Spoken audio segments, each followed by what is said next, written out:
नमस्कार दोस्तों। स्वागत है आपका हमारे YouTube चैनल तुलसी टेक लैब पर। और आज से हम आपके लिए एक वीडियो सीरीज शुरू करने जा रहे हैं कंप्यूटर प्रोग्रामिंग पे। तो ये कंप्यूटर प्रोग्रामिंग वीडियो सीरीज होने वाली है उनके लिए जो टेक्निकल बैकग्राउंड से हैं, BCA BTech या MCA कर रहे हैं, PhD कर रहे हैं, उनके लिए। और मैं कोशिश करूँगा कि ये जो वीडियो सीरीज है वो उन लोगों के लिए भी कारगर सिद्ध हो जो नॉन टेक बैकग्राउंड से हैं और कंप्यूटर प्रोग्रामिंग में उनको इंटरेस्ट है। प्लस इसके साथ साथ एकेडमिक के साथ साथ हम इसमें कॉम्पिटिटिव अप्रोच भी लेके चलेंगे, ताकि जो बच्चे कंपटीशन एग्जाम की तैयारी कर रहे हैं जहां प्रोग्रामिंग से रिलेटेड क्वेश्चंस आते हैं वो भी इजीली उन क्वेश्चंस को सॉल्व कर पाएं। ठीक है, जैसे कि basic computer instructor, senior computer instructor, information assistant, e governance assistant manager, e governance manager, IT operator, IT administrator, इन इस तरह के कई सारे एग्जाम्स में कंप्यूटर प्रोग्रामिंग पूछी जाती है। और मोस्टली कंप्यूटर प्रोग्रामिंग में जो प्रोग्रामिंग पूछी जाती है वहाँ क्वेश्चंस जो आते हैं सबसे ज़्यादा वो C और C++ प्रोग्रामिंग से आते हैं। तो इसमें सबसे पहले हम कवर करेंगे C प्रोग्रामिंग को। उसके बाद देन हम चलेंगे C++ पे। ठीक है, तो शुरू करते हैं हम। कंप्यूटर प्रोग्रामिंग क्या है, कोशिश करूंगा कि आपको बिल्कुल एकदम इजी वे में रियल वर्ल्ड एग्जांपल के साथ प्रोग्रामिंग सिखाई जाए। ठीक है, और यदि आपको ऐसा लगता है कि मुझे कुछ और इसमें जोड़ना चाहिए तो आप मुझे कमेंट करके वो चीज़ सजेस्ट सजेस्ट कर सकते हैं कि इसमें ये चीज़ें भी जोड़नी चाहिए। ठीक है, तो शुरू करें।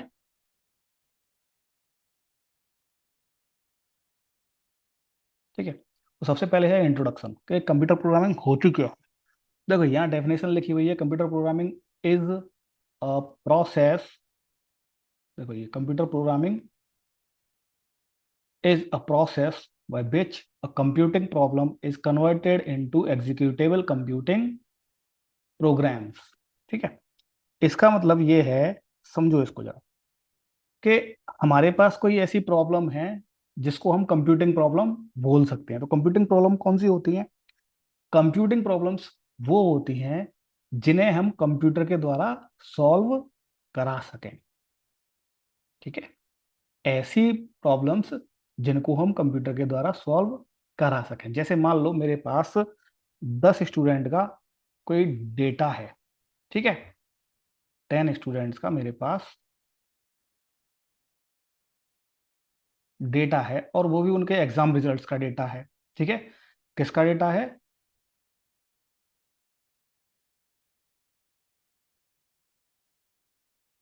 एग्जाम रिजल्ट्स का। ठीक है, अब मुझे इस एग्जाम रिजल्ट्स में से क्या करना है, ये फाइंड करना है कि कितने बच्चे पास हुए और कितने फेल हुए। ठीक, अब चूंकि मेरे पास डेटा बहुत छोटा है, तो केवल 10 स्टूडेंट्स का डेटा है मेरे पास, तो अगर मैं मैनुअली भी इसको करता हूं तो मेरे लिए बहुत ईजी है। लेकिन यही अगर मेरे पास 100 या 1000 स्टूडेंट्स का डेटा हो और मुझे अगर इसे मैनुअली मुझे ये कैलकुलेट करना हो या ये फाइंड करना हो कि कितने बच्चे पास हुए और कितने फेल हुए, तो मुझे कितना टाइम लगेगा? घंटों लग जाएंगे ये काम करने में मुझे। मेरे पास डेटा है, सारे स्टूडेंट्स के एग्जाम रिजल्ट्स के मार्क्स हैं मेरे पास। ठीक है, लेकिन फिर भी अगर ये डेटा 1000 स्टूडेंट्स का है तो 1000 स्टूडेंट्स में मुझे ये फाइंड करने में, ये सर्च करने में, ढूंढने में कि कौन फेल हुआ कौन पास हुआ, घंटों लग जाएंगे मुझे। ठीक है, तो अगर ऐसी हमारे पास कोई प्रॉब्लम है और उसका सॉल्यूशन भी अगर है हमारे पास, ठीक है, क्योंकि प्रॉब्लम है तो सॉल्यूशन भी होगा हमारे पास। ठीक है, 1000 स्टूडेंट्स का डेटा है। ठीक है, उसमें से हमें पास और फेल ढूंढने हैं। अब ढूंढने का तरीका भी हमें पता है कि भाई पास कौन सा होगा, जिसके ग्रेटर देन 33 होंगे, और इससे जो कम वाले हैं वो सब फेल हो जाएंगे, हमें पता है। यानी इसका सॉल्यूशन भी हमें पता है कि जिनके मार्क्स 33% से ऊपर हैं, ज्यादा हैं, ग्रेटर देन हैं, वो पास हो जाएंगे। लेकिन जिनके कम हैं वो फेल हो जाएंगे। फिर भी अगर मैं मैनुअली इस काम को करता हूँ, 1000 स्टूडेंट्स के डेटा पे अप्लाई करता हूँ इस फॉर्मूले को, तब भी मुझे ढूंढने में बहुत टाइम लगेगा। ठीक है। तो कंप्यूटर प्रोग्रामिंग क्या है?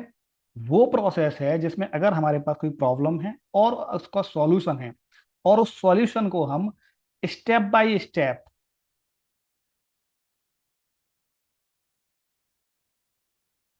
कंप्यूटर को समझा सकें, या उस प्रॉब्लम को कंप्यूटिंग प्रोग्राम्स में यानी कि ऐसे कोड्स में कन्वर्ट कर सकें जिन्हें कंप्यूटर समझ सकता है, तो उसको हम बोलते हैं क्या? Executable computing programs. और अगर ऐसा हम कर सकते हैं तो उसे हम क्या बोलते हैं? कंप्यूटर प्रोग्रामिंग बोलते हैं।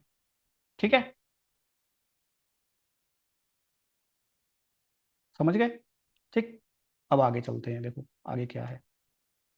आगे है प्रोग्रामिंग लैंग्वेज।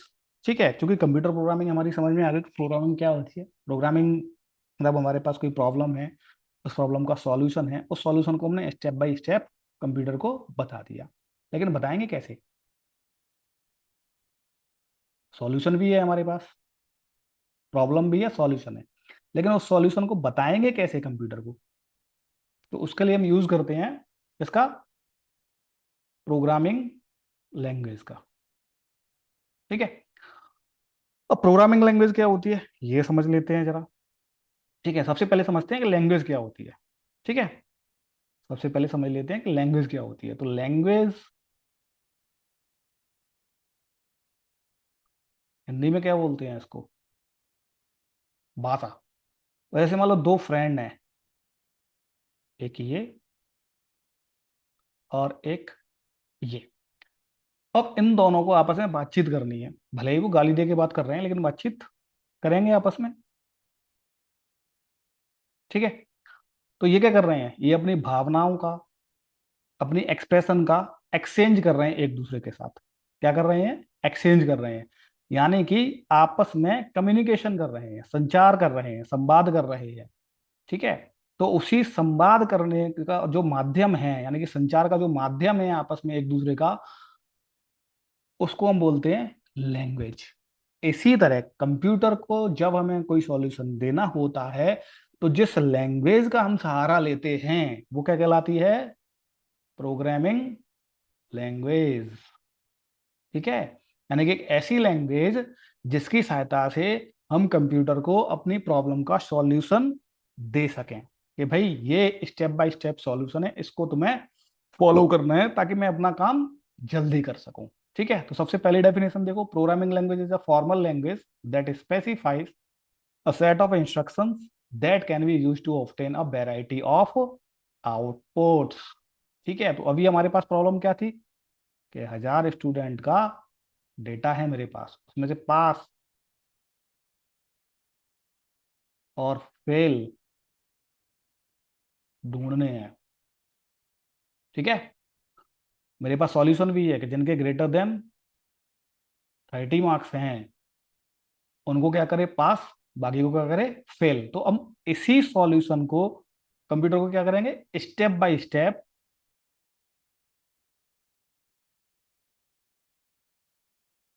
बताएंगे। किसकी सहायता से? प्रोग्रामिंग लैंग्वेज की सहायता से। और उस प्रोग्रामिंग लैंग्वेज में क्या होगा? वो कुछ सेट ऑफ इंस्ट्रक्शंस होंगे जिनकी सहायता से हम इन स्टेप्स को कंप्लीट करेंगे। ठीक है, जिसकी सहायता से हम क्या कर सकते हैं? इन स्टेप्स को कंप्लीट करेंगे, और जो आउटपुट हमें मिलेगा वो हमारा अच्छे का आउटपुट होगा, जो हम चाहते हैं वही आउटपुट होगा। यहाँ ध्यान देने वाली बात यह है कि जब अगर हमने इनपुट सही दिया हुआ है, इनपुट करेक्ट दिया हुआ है, तो हमें आउटपुट भी करेक्ट ही मिलेगा। ठीक है। ऐसा नहीं हो सकता कि आप 2+2 दिया इक्वल टू कितना होता है? 4, और आप चाह रहे हो कि 5 आ जाए, तो 5 नहीं आएगा। क्यों? क्योंकि आपने इनपुट ही वो दिया हुआ है। ठीक है। तो करेक्ट रिजल्ट लेने के लिए मैं करेक्ट इनपुट भी देना होगा। ठीक। क्योंकि कंप्यूटर अपनी तरफ से आपके इनपुट को सही नहीं करता है। आप ये मान के चलिए कंप्यूटर एक नंबर का गधा है, आप उसको जितना बोलोगे वो उतना ही करेगा। आप जो इनपुट दोगे और जो स्टेप्स आप उसको फॉलो करने के लिए बोलोगे वो उन्हीं स्टेप्स को फॉलो करते हुए आपको आउटपुट प्रोवाइड करेगा। ठीक है। अब देखो दूसरी डेफिनेशन देख लेते हैं क्या है। Programming language is a notation for writing a program which is the specification of a calculation और एल्गोरिदम। ठीक है। अब एल्गोरिदम क्या होती है यहाँ, एक नया शब्द मिला हमें, एल्गोरिदम। ठीक है। प्रोग्राम तो समझ में आया, सेट ऑफ इंस्ट्रक्शन। प्रोग्राम तो हम सेट ऑफ इंस्ट्रक्शन, यानी कि जो इंस्ट्रक्शन हम दे रहे हैं अपने सॉल्यूशन में, उन सबका सेट क्या कहलाएगा, एक प्रोग्राम कहलाएगा। ठीक है। अब एल्गोरिदम क्या कहलाती है। ठीक है। एल्गोरिदम का मतलब होता है ये देखो, ये स्टेप बाय स्टेप सॉल्यूशन, किसी भी प्रॉब्लम का स्टेप बाय स्टेप सॉल्यूशन क्या कहलाता है, एल्गोरिदम कहलाता है। ठीक है। चाहे भले ही हम उस सॉल्यूशन को अपने डेली जो हम मैथमेटिक्स यूज करते हैं उसमें यूज करें, या किसी प्रोग्राम को प्रोग्रामिंग करने में करें। ठीक है। तो एल्गोरिदम क्या कहलाती है, स्टेप बाय स्टेप सॉल्यूशन, यानी कि हमने क्या किया, पूरे सॉल्यूशन को स्टेप्स में तोड़ दिया, छोटे छोटे स्टेप्स में, उसको क्या बोलेंगे हम, एल्गोरिथम। ठीक है। अब तीसरी डेफिनेशन क्या है, programming language usually contain instructions for the computer. Programming language is used to create programs that implement a certain algorithm. वही दूसरी और पहली को मिला के तीसरी डेफिनेशन बना दी गई है। ठीक है, कोई अंतर नहीं है इनमें। ठीक, समझ में आ गया। अब आगे चलते हैं, आगे क्या है। ठीक। अब इसका स्ट्रक्चरल कंपोनेंट देख लेते हैं प्रोग्रामिंग के, कि स्ट्रक्चरल कंपोनेंट क्या होते हैं। देखो, कोई भी प्रोग्रामिंग लैंग्वेज होती है वो फंडामेंटली दो कंपोनेंट्स में डिवाइड होती है, एक सिंटैक्स और दूसरा होता है सिमेंटिक्स। सिंटैक्स के आगे ब्रैकेट में लिखा हुआ है इट्स फॉर्म, एंड सिमेंटिक्स के आगे लिखा हुआ है इट्स मीनिंग। सिंटैक्स का एक्चुअल मीनिंग होता है, अगर हम किसी भी लैंग्वेज की बात करें, नॉर्मली हम नेचुरल लैंग्वेज की भी बात करें, हिंदी या इंग्लिश की भी, तो वहां भी सिंटैक्स और सिमेंटिक्स होते हैं। कैसे होते हैं, अब देखो, जैसे मान लो इंग्लिश की ही बात करें, तो इंग्लिश में जो सिंटैक्स होती है उसको हम क्या बोलते हैं, उसको बोलते हैं हम ग्रामर। और हिंदी में क्या बोलते हैं उसको, व्याकरण। ठीक है। यानी कि ग्रामर हमें क्या बताती है, सेंटेंस लिखने का सही तरीका क्या होगा। जैसे अगर मुझे किसी से बताना है कि यह एक कंप्यूटर है, तो मैं क्या लिखूंगा, दिस इज अ कंप्यूटर। तो ये मेरा बताने के लिए है। ठीक है। मैंने क्या किया, मैं किसी सामने वाले को बता रहा हूं कि ये एक कंप्यूटर है, लेकिन अगर यहीं मैंने थोड़ा सा चेंज कर दिया, इज पहले लगा दिया फिर लगाया इज दिस अ,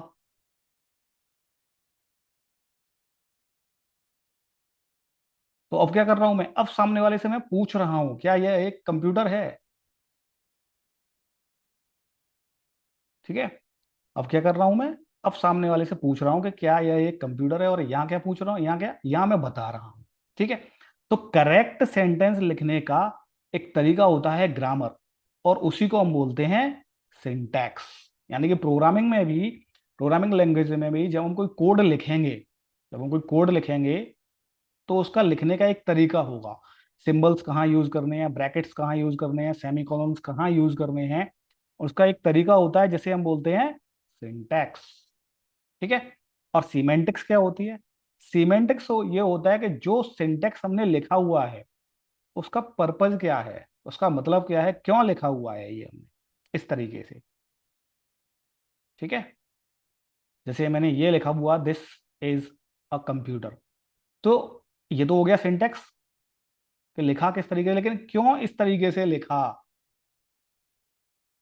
ठीक है ना, कि क्यों इस तरीके से लिखा, उसका वो है सीमेंटिक्स। यानी कि जो सिंटैक्स लिखा है उसका अर्थ क्या है, क्यों हमने वो कोड वहां पर यूज किया है, क्या हम कंप्यूटर को क्या चीज बताना चाह रहे हैं, क्या कहना चाह रहे हैं उसको, उसके अर्थ को डिफाइन करता है सीमेंटिक्स। तो समझ में आ गया, सिंटैक्स की फॉर्म, या ग्रामर, या फिर कोड लिखने का सही तरीका। ठीक है।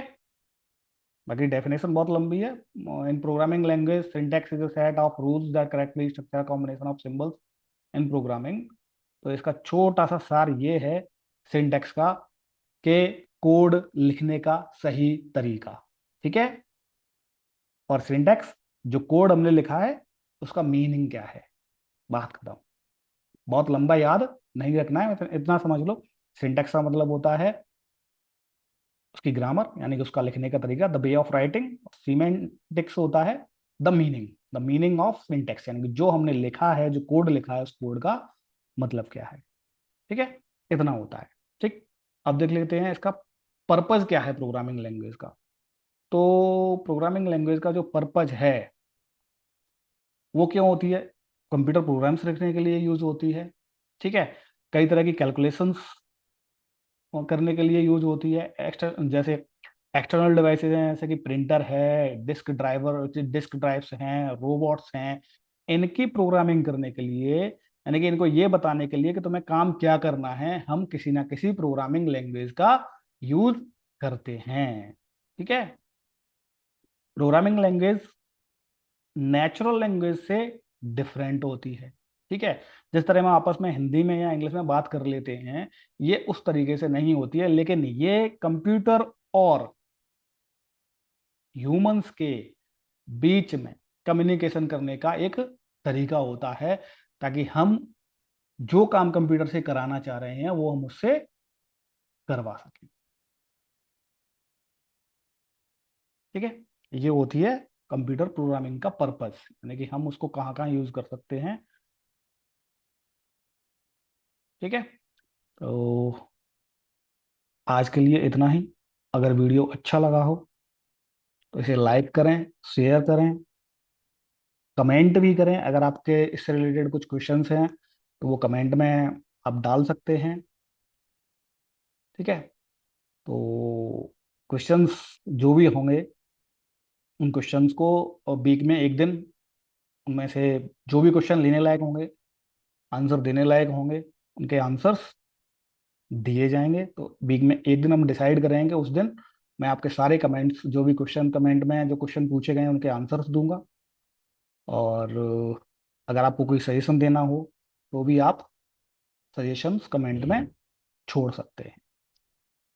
Thank you for watching. मिलते हैं अगले वीडियो में।